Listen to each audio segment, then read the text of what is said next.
Memória do Comércio, depoimento de Oswaldo Siciliano, entrevistado por Márcia e Ronei, no estúdio da Oficina Cultural Oswaldo de Andrade, São Paulo, dia 27 de outubro de 94, realização Museu da Pessoa, entrevista número 15. Boa tarde, vamos começar então. Boa Eu gostaria que o senhor dissesse o seu nome, local e data de nascimento, nome dos pais e avós. Meu nome é Oswaldo Siciliano. Eu nasci no dia 6 de novembro de 1931, na cidade de São Paulo, na rua Gomes Cardim, número 35. Meu pai chamava-se Pedro Siciliano. Minha mãe chama-se Amália Tenuto Siciliano. Meus avós paternos eram Vicente Siciliano e Acolina Mandarino Siciliano. E os avós maternos eram Salvatore Tenuto e Maria Teresa Caruso Tenuto. O senhor sabe a origem do nome, do seu sobrenome? Eu me recordo que meu avô dizia, e meu pai também, que possivelmente o avô do meu avô tinha se transferido da Sicília para a Calábria. E como naquela ocasião, isto remonta começo do século XIX, fim do século XVIII, talvez, as pessoas não tinham sobrenome. E então eram apelidos.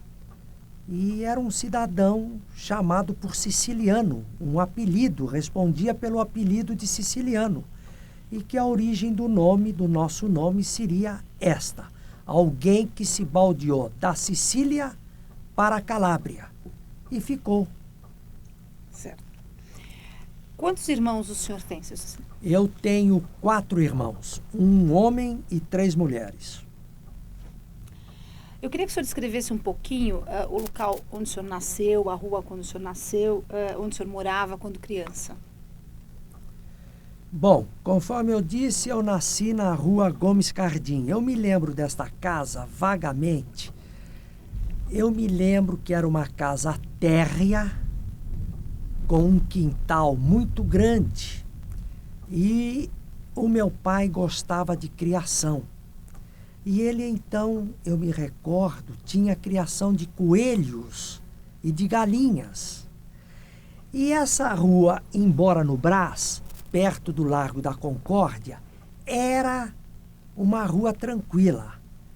Era uma casa grande, tinha sala, eu me recordo, a sala de jantar era bem grande, uma cozinha grande, tinha 4 dormitórios e um quintal enorme. Foi uma casa que eu morei até meus 5 anos de idade. Depois eu me recordo que nós mudamos para a Rua do Gasômetro 115. Era uma casa assobradada, muito confortável.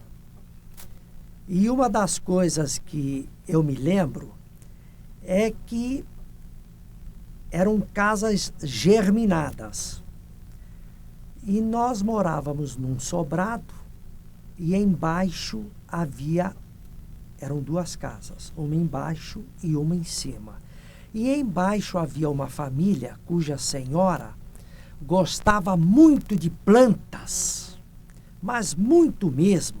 Então, no quintal da casa dela havia sem número de folhagens, as mais diversas possíveis. E eu me recordo que eu olhava para baixo e dizia sempre para minha mãe: por que a senhora não pede aquela planta para nós? Então, isso ficou gravado. E uma coisa que eu me lembro muito também da Rua do Gasômetro é que nessa altura eu já tinha 8 anos, 9 anos. Em frente à nossa casa havia um largo muito grande e que nós jogávamos futebol. E era uma coisa super agradável. Não havia trânsito, havia somente uma linha de ônibus que passava ali, que era o circular número 5, que ia exatamente para o Largo do Tesouro. E então, nessa casa, eu passei realmente a minha infância. Eu morei nessa casa dos meus 5 anos até os 11, 12 anos no máximo.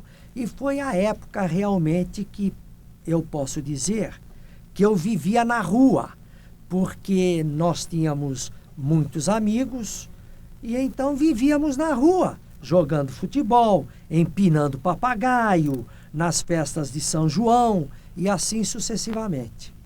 E com relação à escola, o senhor começou a frequentar a escola com que idade?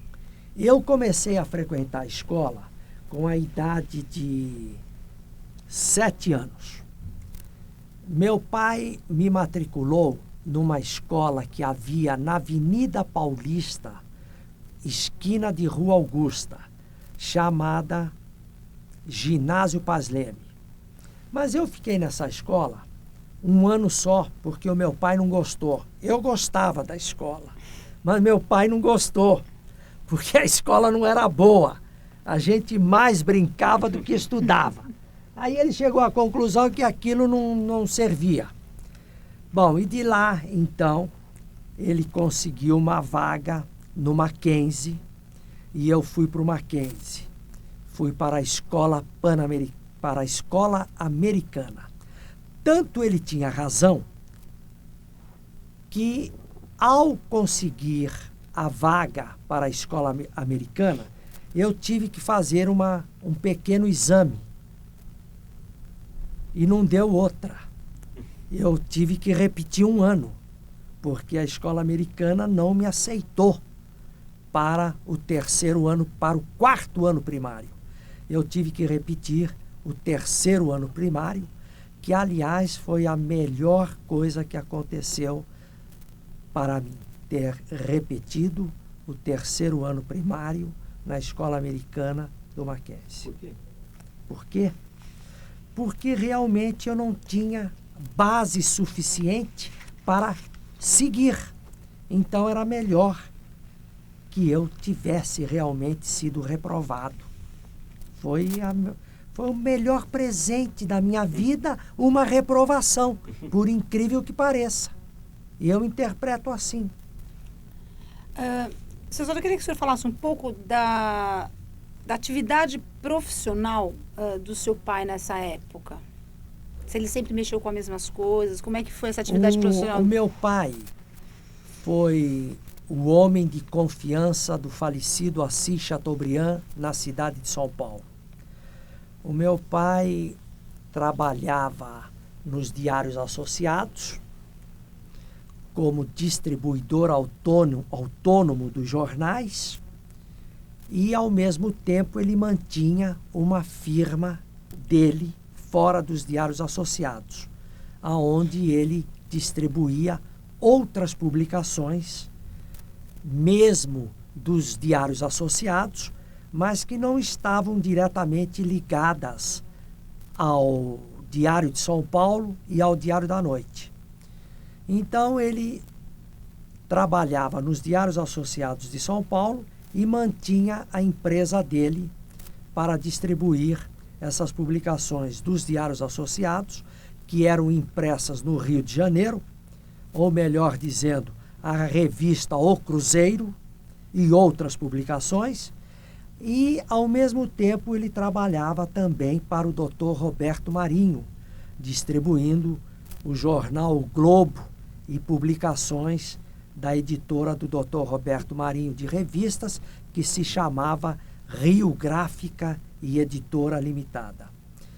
Meu pai, evidentemente, viveu sempre entre estes grandes homens que construíram a imprensa no Brasil.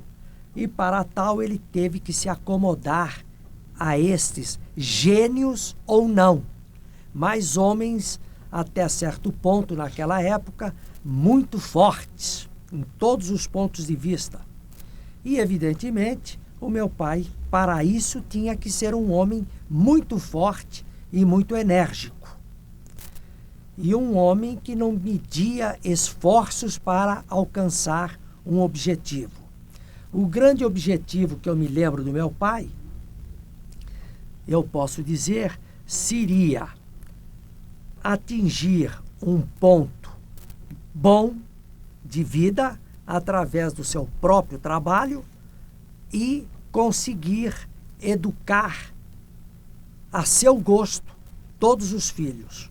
Ele sempre fez questão que os filhos estudassem e os filhos tiveram que estudar.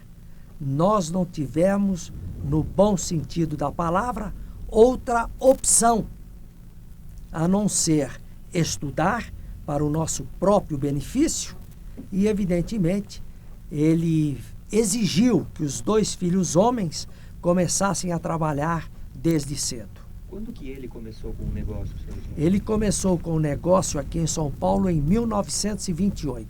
Já no Diário dos Associados? Já, porque ele veio do Rio de Janeiro no fim de 1927, a convite do Dr. Assis Chateaubriand, que o Dr. Assis Chateaubriand acabava de comprar o Diário de São Paulo e logo em seguida fundou o Diário da Noite. Então ele veio para São Paulo já com esta ideia de trabalhar para o Assis Chateaubriand e, paralelamente, montar o seu negócio. Que aí ele trouxe publicações do Rio de Janeiro, conforme eu disse. Ele trouxe o Globo, ele trouxe as revistas do Dr. Roberto Marinho, ele trouxe outras publicações que existiam na época e que não existem mais, como o Jornal das Moças, Revista da Semana, A Cena Muda, Eu Sei Tudo e tantas outras publicações, porque São Paulo, naquela ocasião, ainda minha mãe sempre falava e fala que São Paulo era iluminado a gás. Como que era distribuído esse jornal e as revistas, senhor Oswaldo? Estes jornais e estas revistas vinham de trem do Rio de Janeiro. E então ele tinha um pessoal autônomo, vamos dizer assim, que apanhava, retirava essas revistas e esses jornais da Estação do Norte, hoje Estação Roosevelt, e levava para a Galeria Pirapitingui. E lá então, os poucos jornaleiros que havia naquela época, em São Paulo, em 1928, 1930, 1935, havia entre 50 a 70 bancas de jornais. Então, esses jornaleiros iam à Galeria Pirapitingui, na loja, e se abasteciam para servir e venderem nas suas bancas de jornais. Não havia assinatura como hoje que a pessoa recebe? Não, naquela ocasião não havia assinatura. A assinatura de jornal e revista no Brasil, ela data do início dos anos 50. Era assim. E, senhor Oswaldo, o senhor lembra de alguma revista em especial, uma ou mais, que o senhor gostava de ler na infância, que seu pai trazia para casa? O Gibi. O Gibi. O Gibi e havia, além da revista, naquela ocasião, uns livrinhos que nós poderíamos hoje chamar de livros de bolso, mas eles eram grossos, eles tinham talvez 300 páginas e que você manuseava, e se você fizesse pressão com o polegar para correr as páginas, eles faziam um movimento tal qual uma cena de filme. Então isso era uma coisa extraordinária, não é? Então naquela ocasião, por incrível que pareça, haviam revistas em quadrinho que a gurizada e eu adorávamos. Quais que eram essas revistas? Fantasma, Flash Gordon, Dick Tracy, e a maioria eram revistas traduzidas. Havia o Tico-Tico brasileiro, mas, por incrível que pareça, essas revistas eram condenadas pelos professores e pela Secretaria de Cultura, porque nessa época o quadrinho foi condenado. O quadrinho só proclamou a sua independência junto às escolas há pouco tempo, de 20 anos para cá, porque antes era tido como uma leitura perniciosa, que os professores diziam que você, aluno, olhava para a gravura e não lia. Então não atingia o objetivo. Passaram-se 20 anos, digamos assim, houve uma inversão. Hoje o quadrinho é educacional. Tanto você veja que quando iniciou a explosão no Brasil do interesse pelo idioma inglês, logo após ou durante a Segunda Grande Guerra Mundial, na década de 40, no começo da década de 40, houve já uma explosão e um interesse muito grande da juventude em aprender o idioma inglês. E o idioma inglês começou a ser ensinado na União Cultural Brasil-Estados Unidos e na cultura inglesa, em livros em quadrinhos, porque eles diziam que motivava mais a criança, o jovem, a se dedicar. Contrassenso, não é? Mas é a realidade. Qual era a tiragem desses gibis naquela época? Vocês têm uma ideia mais ou Era menos? pequena. Eu me recordo que nós recebíamos em torno de 5.000, 7.000 exemplares. Isso na década de 40, não é? Mais adiante, na década de 50, quase início dos anos 60, houve uma explosão. E eu me recordo que havia um desses gibis chamado Fantasma, que nós chegamos a receber 60.000 exemplares por mês. E os almanacs que existiam no começo do século, eram distribuídos também? Eram distribuídos também da mesma maneira. Esses almanacs que saíam normalmente no fim do ano. Eram presentes de Natal. Ou melhor dizendo, na década de 40, não se comemorava o Natal. Era 6 de janeiro, o dia de Mamãe Bifânia, quando as crianças recebiam os presentes. Mas depois, já no fim da década de 40, houve aí um movimento no comércio para firmar o dia de Natal como o grande dia da festividade cristã, onde o mundo lá fora já estava a pleno vapor nessa comemoração e onde, sem dúvida alguma, o resultado econômico financeiro ultrapassou os limites. Então o Brasil tratou de copiar. E então estes almanaques eram o grande presente na época de Natal, nessa ocasião, né? Vocês falam, o seu pai, quando ele começou com as atividades, o senhor disse que ele fundou a empresa em 1928. O senhor começou a frequentar, o senhor mesmo disse que ele colocou os filhos homens a trabalhar muito cedo. O senhor começou a trabalhar quando com ele? Eu não poderia usar o termo trabalhar na sua total expressão, não é? Eu comecei a frequentar, eu prefiro dizer frequentar, e fazia alguma coisinha em 1940. Mas eu frequentava assim nas férias, nos feriados escolares, e eu então mexia em alguma coisa.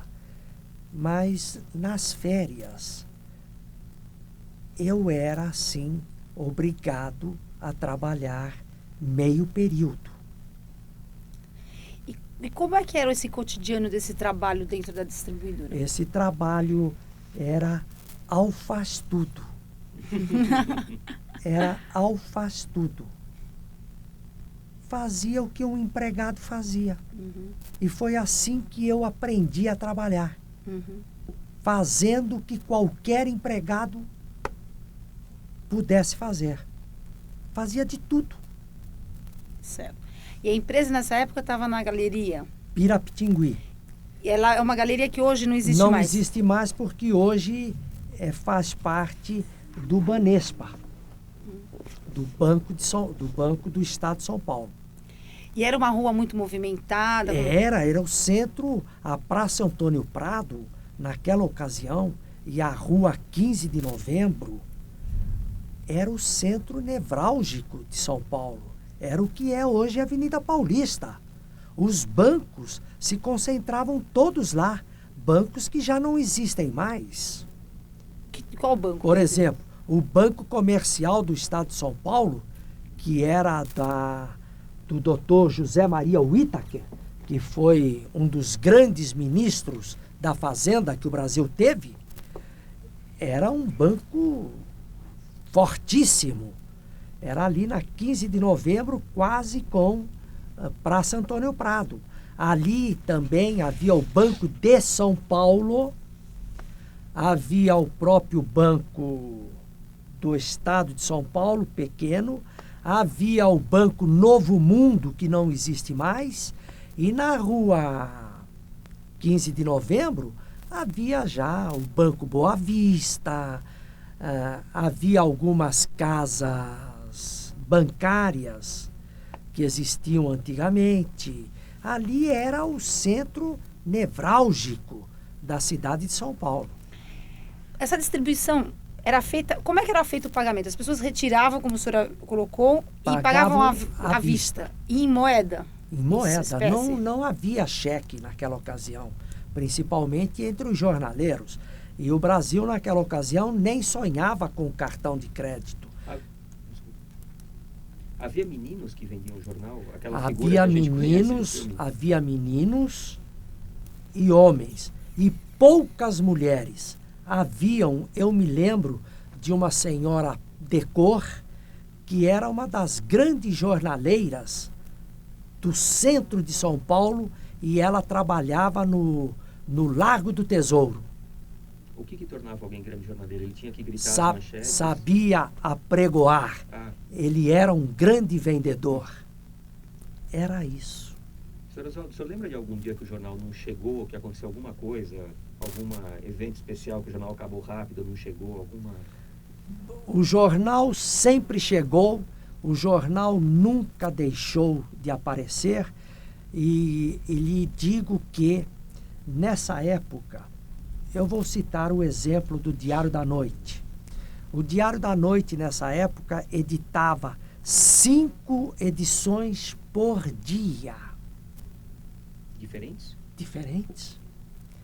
Diferentes.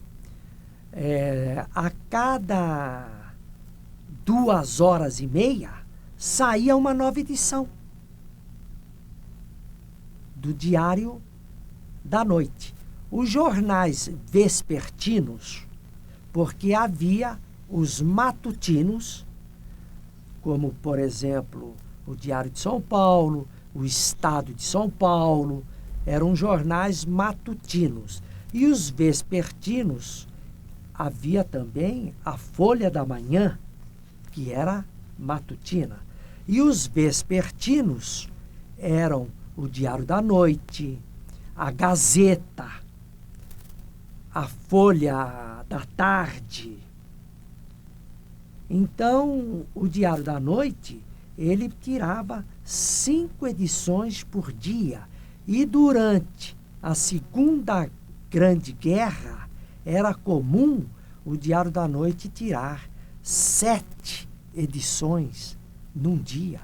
Era só eles receberem uma notícia que um navio tinha sido bombardeado ou um negócio qualquer, era motivo para uma edição extra. Mas era uma edição de 2, 4 páginas? Não? 4 páginas. 4 páginas. É uma edição extra. Agora, as edições, as 5 que eu me referi, eram jornais de 2 cadernos, né?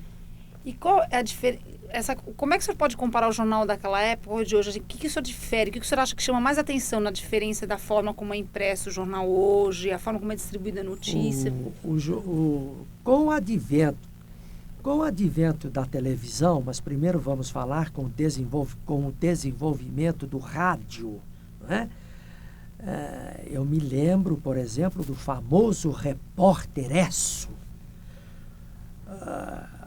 O jornal, naquela época, principalmente os vespertinos, eles viviam de grandes manchetes. Havia um crime fabuloso. Eu me lembro, por exemplo, de um crime horrível na cidade de São Paulo, o crime da mala. Um cidadão matou uma mulher, esquartejou a mulher, meteu na mala, essas coisas horríveis. Então, isso saía em letras garrafais nos jornais, não é? Principalmente nos vespertinos, porque os matutinos sempre foram jornais de mais conteúdo editorial, né? de maior conceito e equilíbrio editorial, de artigos mais pesados, de artigos mais profundos, como são hoje, digamos, o Estado, a Folha, o Jornal do Brasil, o Globo do Rio, o Estado de Minas, o Correio Brasiliense. São jornais, não é, que têm um editorial, digamos, mais profundo, seções especializadas, mais esmiuçadas.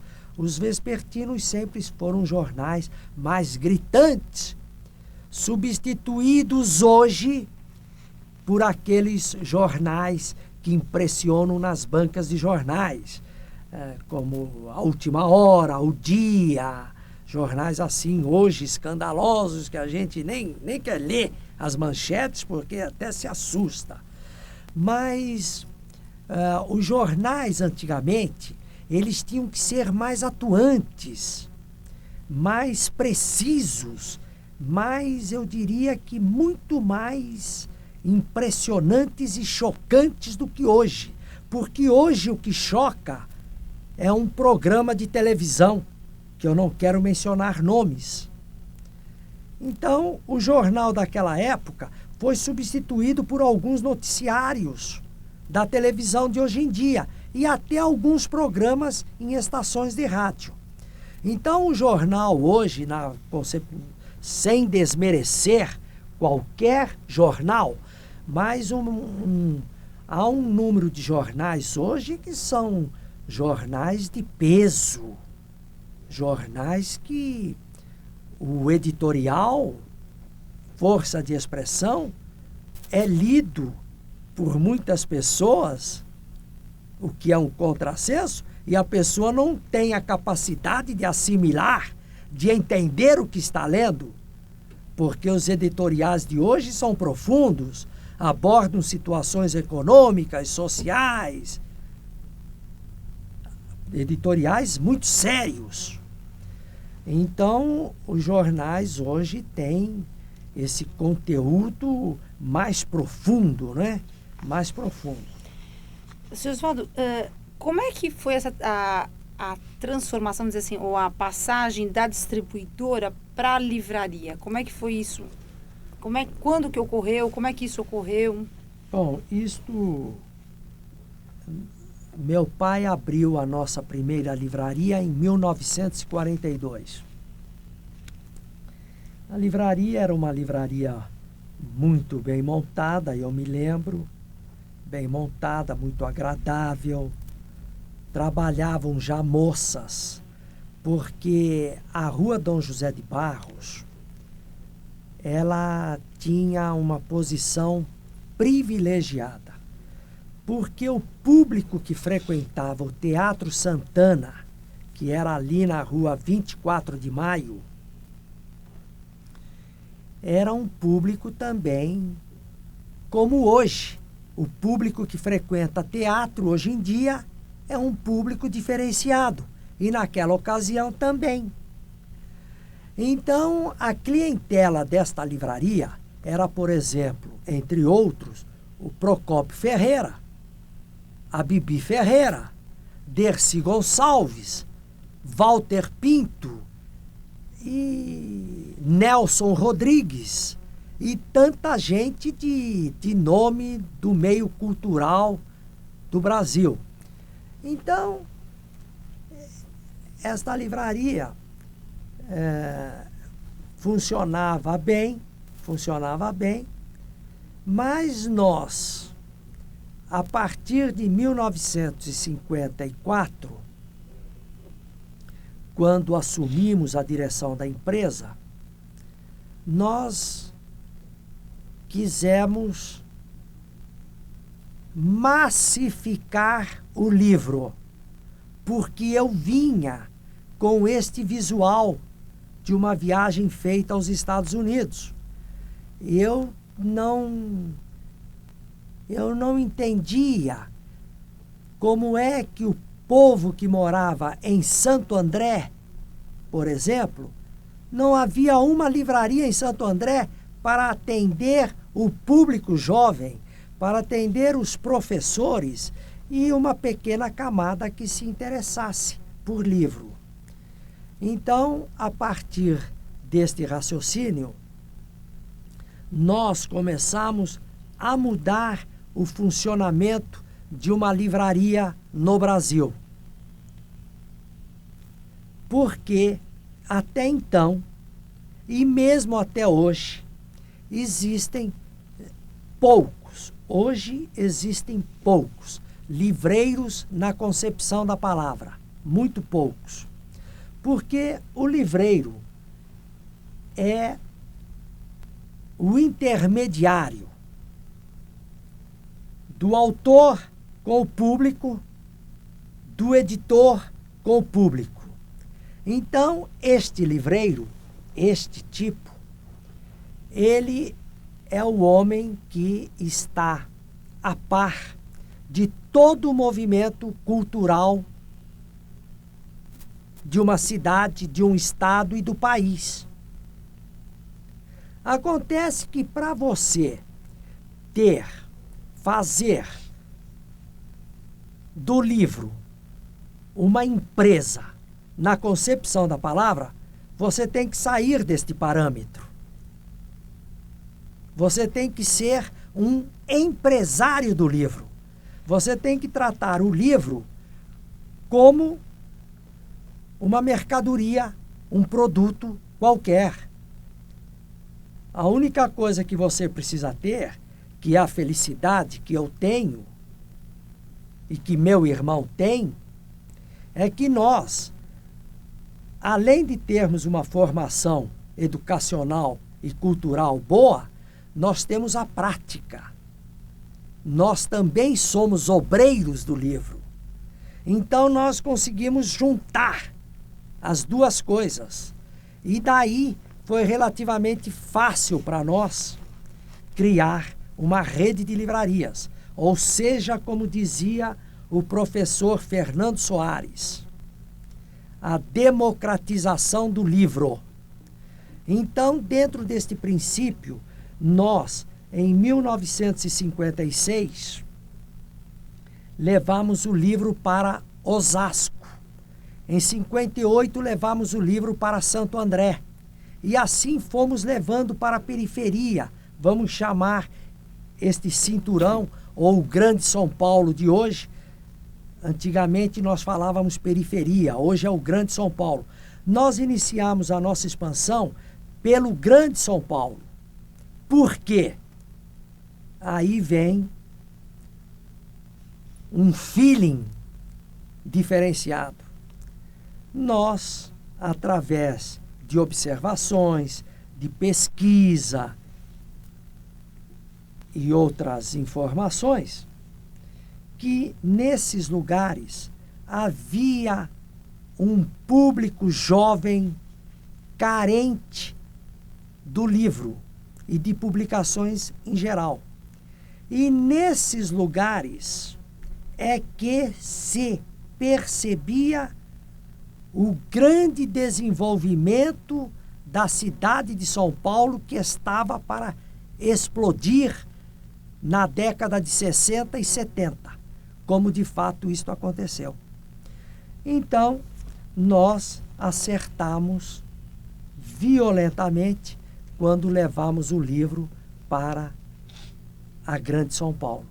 Tivemos um sucesso extraordinário e depois fomos para Santana e fomos vindo sempre da Grande São Paulo para o centro.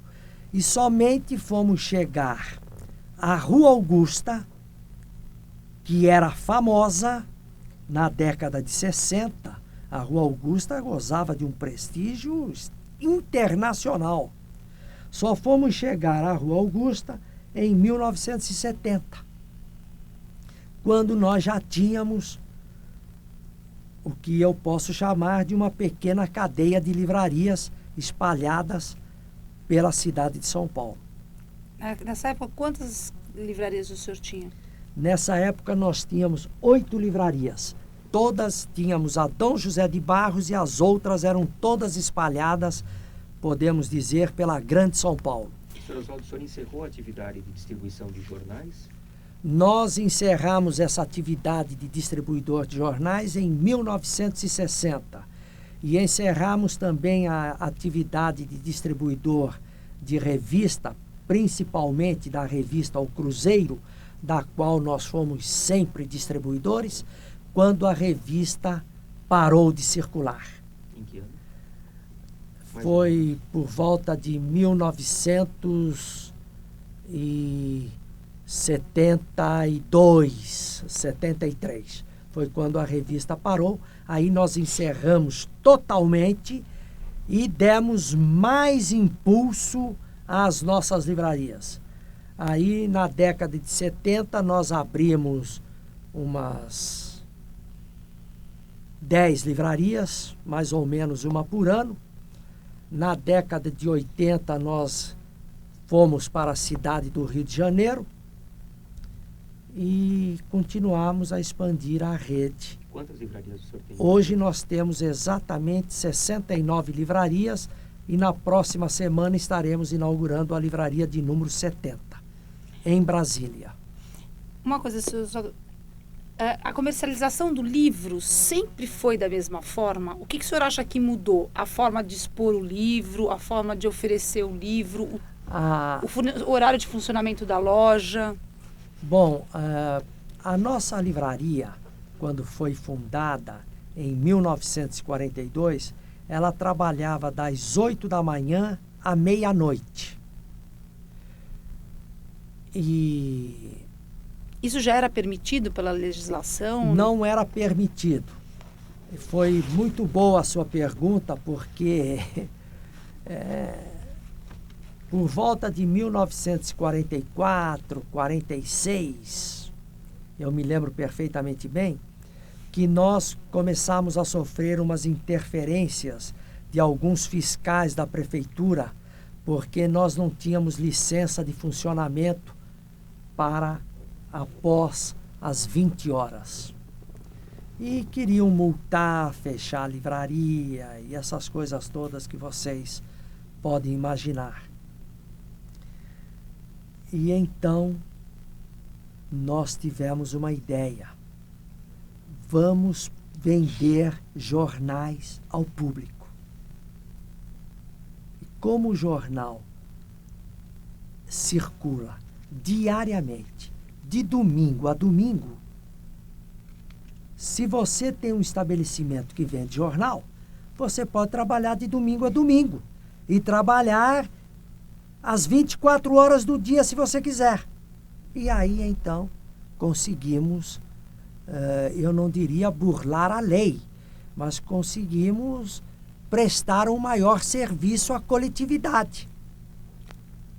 E esses livros, eles eram expostos, Bom, era por balcão? A livraria, ela era mais ou menos como é hoje, mas o que a exposição era bem semelhante à de hoje. A única coisa que havia de bem mais diferente era o comportamento do público. Naquela ocasião, o público era muito respeitoso. o público era muito mais elitista do que hoje.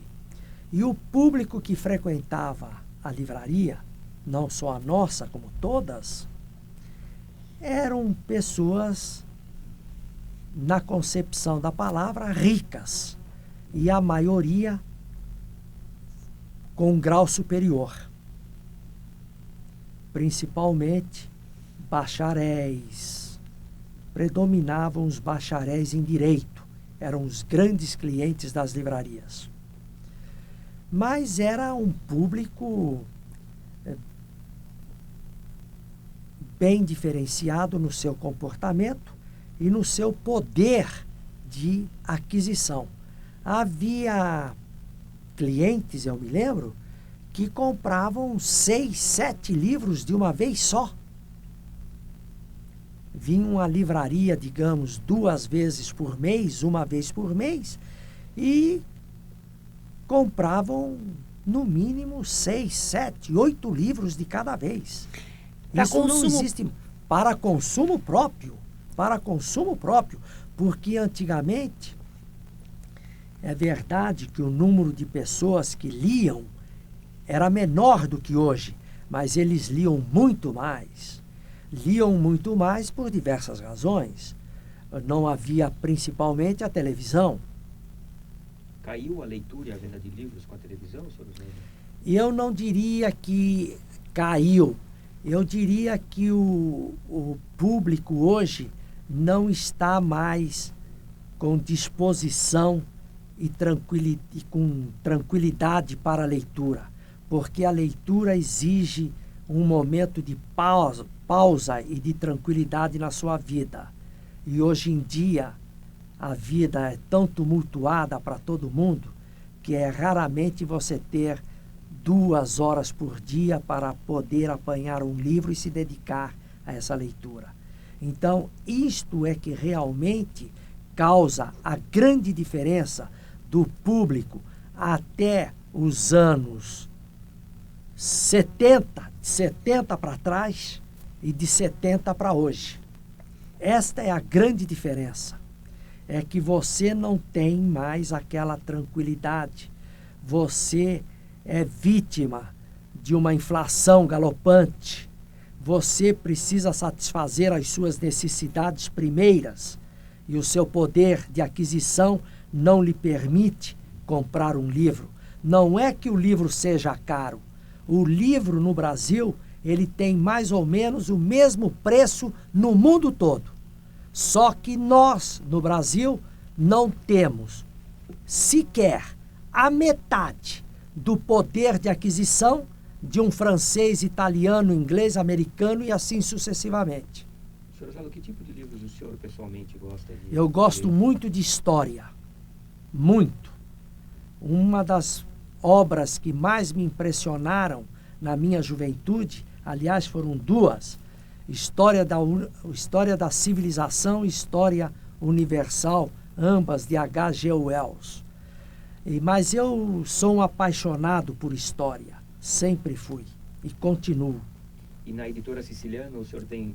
Não tenho, eu pouco opino na editora Siciliano na questão de seleção de títulos. Eu diria que não opino nada. E nem quero opinar, porque nós temos profissionais e então eu devo cobrar o resultado. É diferente. Então eu não opino. Seu Oswaldo, eu queria que o senhor falasse um pouquinho, voltando um pouco a essa coisa da exposição, da transformação. Eu queria que o senhor me explicasse. Eu havia me esquecido. Uhum. Bom, antigamente, as livrarias e a nossa, ela possuía as prateleiras normais e balcões. E estes balcões eram fechados. Eles tinham o tampo de vidro e as laterais de vidro. E você punha os livros como se fosse numa vitrina. Então, o cliente também não tinha liberdade de abrir a vitrina do balcão para pegar o livro.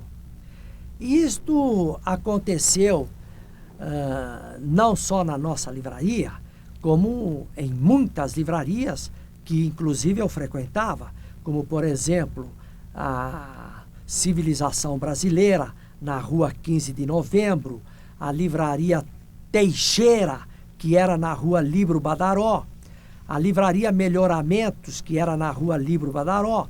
Todas as livrarias tinham mais ou menos o mesmo tipo de exposição. Então, e as livrarias possuíam vitrinas também. Todas elas possuíam vitrinas. Nós mesmos tínhamos 4 vitrinas na rua Dom José de Barros.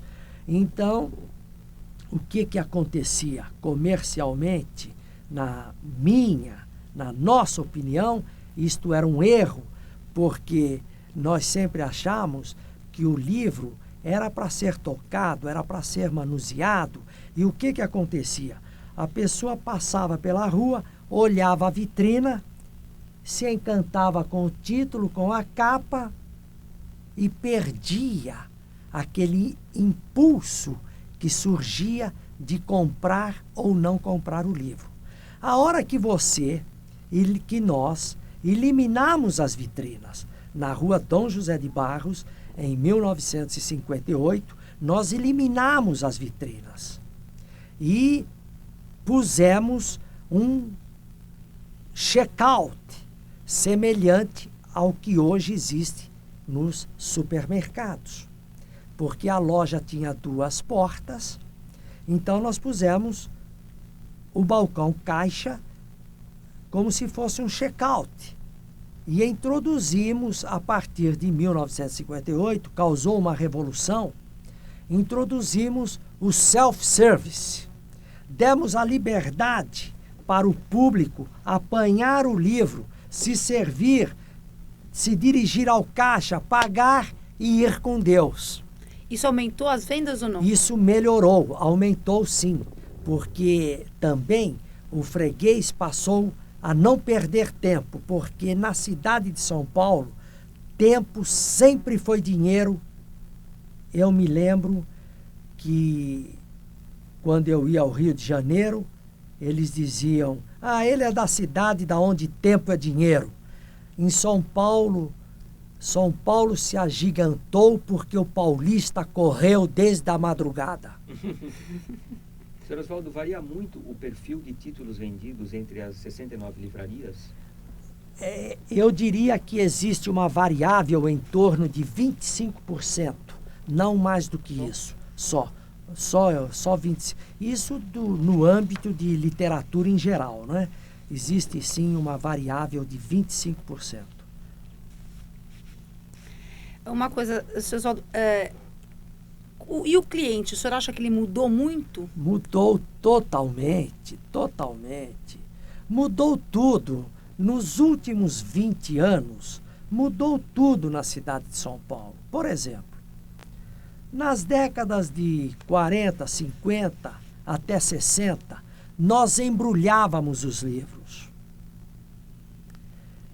Amarrávamos com fitilhos. Embrulhava num papel? Num papel, não é?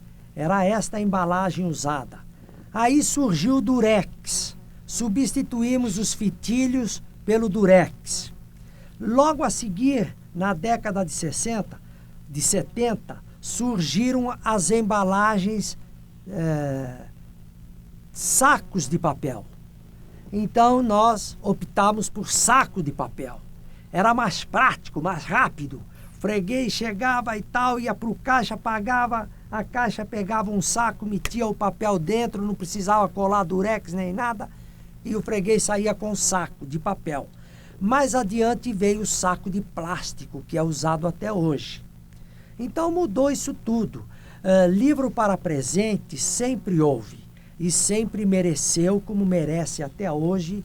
O freguês faz questão de ter uma embalagem diferenciada, né? Então nós temos papel próprio para presente. E o freguês? Ora, o freguês antigamente, na década de 70, era comum ele usar polainas nos sapatos e gravatinha ninguém andava sem gravata, todos andavam de paletó. Era uma apoteose, né? Era uma apoteose ir fazer compra. Então, realmente, o freguês, eu não diria que ele era mais culto do que o freguês de hoje, mas como era menor o número de pessoas de cultura superior e que falavam outros idiomas e que liam outros idiomas, então tudo isso caracterizava essa clientela de uma outra maneira. Hoje você, na livraria, recebe um professor de uma faculdade, você não distingue. E ele também não faz questão de ser distinguido. Ele quer receber o mesmo tratamento. Isto mudou para melhor. Mudou também o tipo de vendedor, Sr. Oswaldo? Mudou também o tipo de vendedor, porque o vendedor, antigamente, ele tinha que estar adequado para receber esse cliente totalmente diferente. Hoje, como eu disse, o vendedor, ele disputa com o cliente.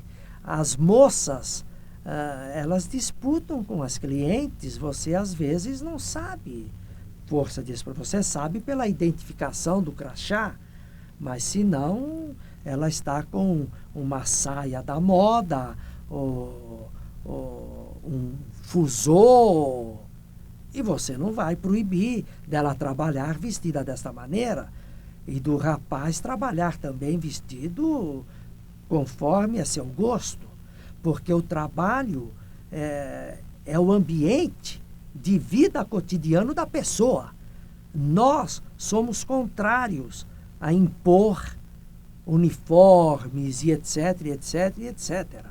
A liberdade de expressão, ela vai desde o vestuário até... Sr. Oswaldo, quando o senhor quer comprar um livro, se é que o senhor compra um livro, Sim. o senhor compra, compra ou retira na própria livraria Siciliano, ou o senhor frequenta outras livrarias também? Tanto você E eu como não profissional quanto de lazer. não frequento outras livrarias, porque o comércio livreiro pouco difere das demais atividades. E eu sou conhecido, não é? Então, se eu vou entrar numa outra, às vezes eu passo pela porta de uma livraria e eu percebo os camaradas apontando, está passando. Então, eu não frequento e não compro. Eu me sirvo somente de uma das nossas livrarias por questão de disciplina e organização. Qual que é? É a livraria do Shopping Center Iguatimi.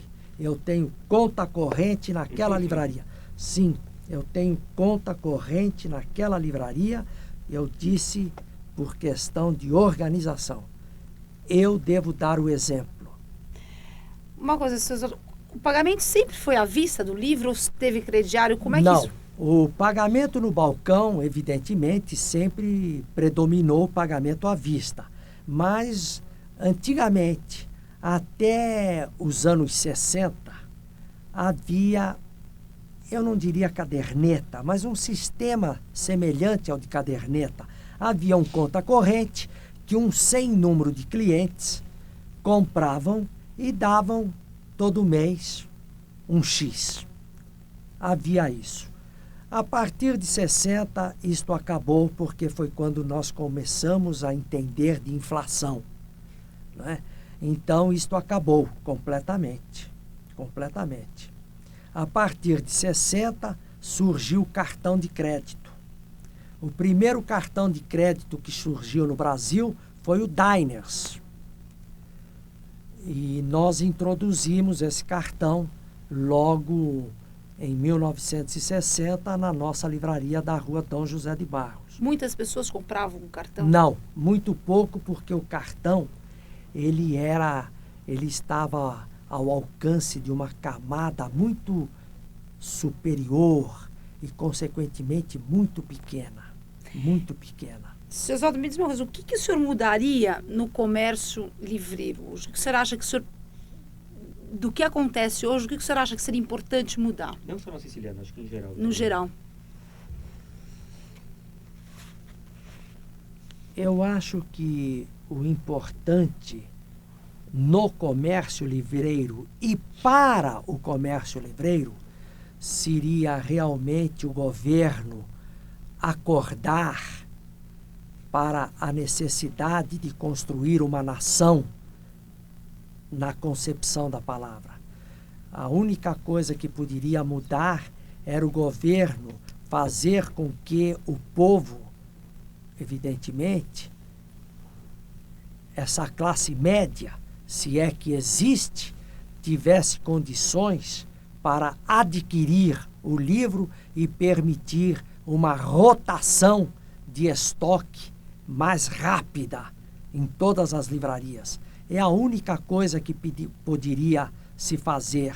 Do resto, eu quero lhe dizer que todas as livrarias, elas vêm se atualizando, se modernizando, melhorando. As livrarias estão hoje adentrando na informatização para melhor atender o cliente. Então, o comércio livreiro ele vem se adaptando à modernidade.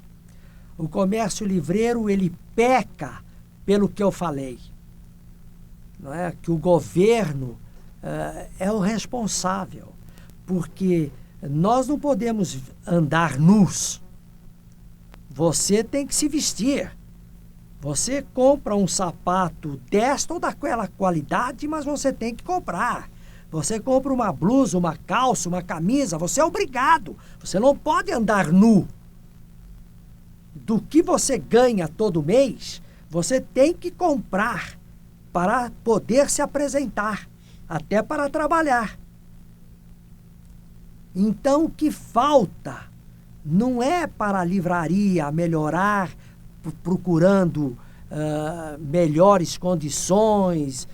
Não, o que falta mesmo para uma maior explosão da atividade é o governo tomar posição de que o Brasil precisa galgar em direção do primeiro mundo e que precisa levantar o poder de aquisição desse povo. É só isso que eu vejo. Não há outra coisa. O resto é tudo conversa fiada. Senhor Oswaldo, a gente precisa fazer algumas perguntas. Que Pois não. Gostaria que o senhor falasse um pouco quando o senhor casou. Eu me casei, curioso, eu conheci a minha mulher numa inauguração de uma livraria nossa. Olha que interessante. Ela foi à inauguração convidada, acho que propositadamente, ou talvez até propositadamente, pelo decorador da livraria. Isso foi em que ano? Em 1958. O senhor lembra qual livraria? Da Rua Dom Zé de da Barros, Dom que Zé de nós Barros. fizemos foi realmente a modernização da livraria da Rua Dom Zé de Barros. Então, ele convidou esta sobrinha dele para ir à inauguração da livraria, que nós fizemos uma festa muito grande de inauguração. E então eu conheci a minha mulher nessa inauguração. Qual é o nome dela? É Mildred. Então, logo no dia da inauguração, como eu era muito arrojado em tudo que eu fazia, eu fui arrojado também nisso, né? Logo ela saiu de lá já quase que com encontro marcado. E nós casamos logo em abril de 60. No mesmo ano? Não. 2 anos. desculpa. Um ano e Tá certo. um ano e meio depois, por aí. Um ano e meio depois, por aí. E Exatamente. quantos filhos vocês tiveram? Nós tivemos 2 filhos, a Lígia, que nasceu em fevereiro de 1961, o Júnior, que nasceu em junho de 1962, e aí resolvemos parar, porque achamos que 2 estava bom demais. E eles trabalham? Eles hoje, os 2 têm função importantíssima na empresa, sendo que a Lígia é diretora editorial da empresa e o Oswaldo Júnior hoje já é o presidente da empresa, porque nós acabamos o ano passado de enfrentar o problema sucessório na nossa empresa. O problema da sucessão na nossa empresa foi encarado da seguinte maneira. eu sou do tipo que quero ver as coisas. Pago para ver. Então, a mim, não me daria nenhuma satisfação, e não daria mesmo, eu morto, e talvez, não sei, sabendo do bom trabalho do meu filho. Então, eu achei por bem iniciar essa sucessão no começo do ano passado, e no fim do ano passado a sucessão estava totalmente concretizada. Então, eu me retirei da presidência e os demais diretores o elegeram, e ele hoje é o presidente da empresa. A empresa hoje tem um quadro diretivo composto por 4 diretores, que são todos os donos da empresa, né? São os meus 2 filhos e os 2 filhos do meu irmão. E eu e meu irmão praticamente estamos assim, como conselheiros. Mas o senhor não trabalha mais no dia a dia? Trabalho. No executivo? Trabalho no dia a dia, mas não tomo as decisões. Faço questão de não tomar. Estou apenas para ser consultado, estou disponível. E é assim que tem acontecido. Trocamos ideia, mas quando há problemas, quem vai à frente não sou mais eu. E o senhor sente alguma mudança, talvez na visão, na concepção que o seu filho tem do mercado de emprego em relação a sua? Sem dúvida. Qual seria, por exemplo? Realmente, eu diria que é uma visão de etapa. Por exemplo, meu filho, a questão de 8, 9 anos, ele foi morar e morou 9 meses em Londres. Ele já era bacharel em Direito. E ele foi mais para fazer estágio em empresas livreiras, que nós temos transações comerciais. Então, evidentemente, ele voltou com outras ideias, e eu diria que ideias arrojadas, e ideias que foram interceptadas, principalmente pelo advento do governo Collor. O que aconteceu no início do governo Collor foi uma coisa muito séria para o Brasil. Muito séria. E então... Mas quais que eram essas ideias? Não, eu vou... Bom, estas ideias estão sendo colocadas em prática exatamente hoje. Hoje, por exemplo, ele está criando gerenciamento de estoque de livraria. Então, ele tem hoje na empresa alguns gerentes de estoque para colaborar com o departamento de compras, com o departamento comercial e com a gerência da livraria, no sentido de dar uma maior velocidade ao estoque de cada livraria. E, evidentemente, isso necessita um estudo, necessita um programa de informática, e que eu confesso que eu nunca me atinei muito para estas coisas, porque a minha concepção era uma concepção de expansão e criação e conquista de mercado.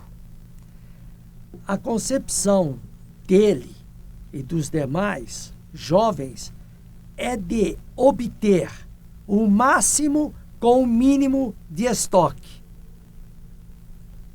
Sem dúvida, é uma política acertadíssima, só que demanda uma organização racional, e que eu e meu irmão não tivemos tempo de pensar nisso.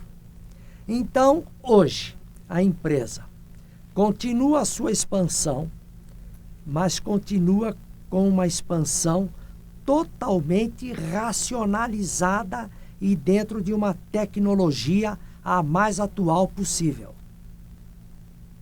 Isto dará um resultado positivo para a empresa no próximo ano, 95, 96, muito maior do que o que a gente sempre conseguiu. Então, este é um enfoque que realmente merece destaque. Agora, somente uma empresa também tem isto. Somente uma empresa, na concepção da palavra, é que pode fazer isto. Então, isto é uma sucessão de coisas que há necessidade de sangue novo. É por isso que há necessidade da renovação, porque a renovação vem com novas tendências, e tendências sempre mais adiantadas.